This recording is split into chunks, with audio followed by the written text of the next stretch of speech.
You know, it's a really common painful experience. Feeling like we don't deserve to be sad about something, or we don't deserve to grieve something because there's a part of it that we're blaming ourselves for.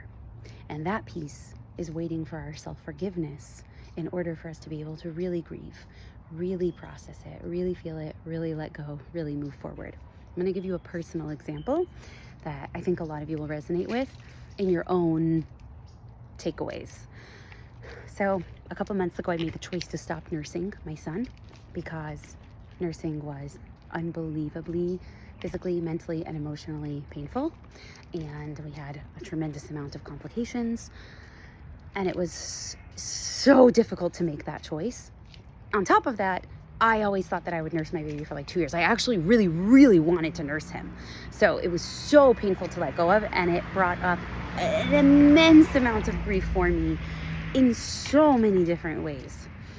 But one of the parts that I had to move through and process was the space where I felt like, did I really have a right, or did I really deserve, or was I really entitled to actually feel sad about this and feel like this was something I was losing if I was the one making the choice to stop nursing because I wanted the pain to stop.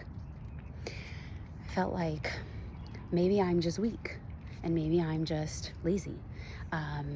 Maybe I just, don't want to have some physical pain. And if I really wanted it, hear this? If I really wanted it badly enough, and if it was really that important to me, then I would be willing to do what it takes.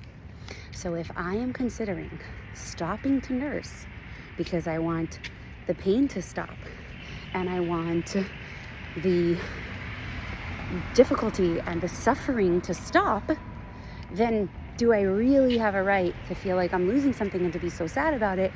I'm actually just doing this to myself, and I actually don't want it enough.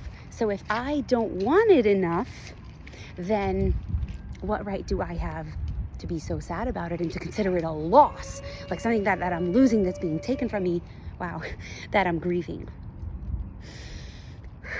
Can any of you relate to that part? This comes up in relationships, right? If I'm contemplating ending a relationship and I don't want to keep doing the work and do I really value my relationship enough?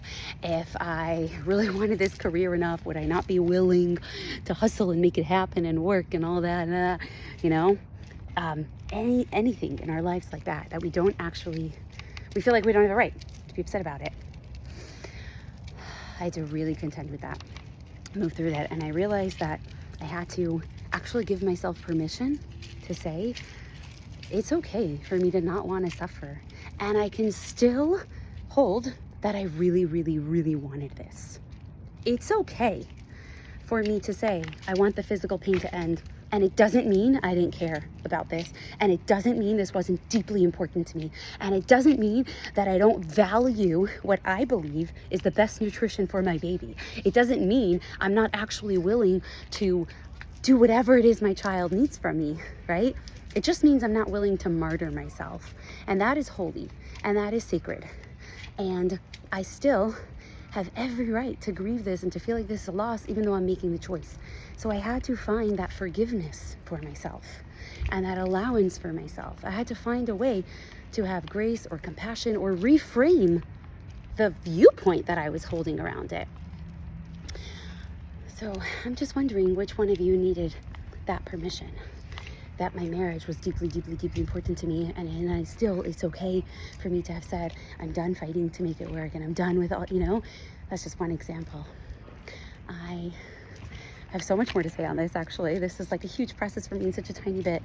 So if you would like to hear more about my nursing journey, and not just the what happened, I got mastitis 4 times in 8 weeks, which did happen, but more these parts that came up, go to my stories. I have a link in my bio.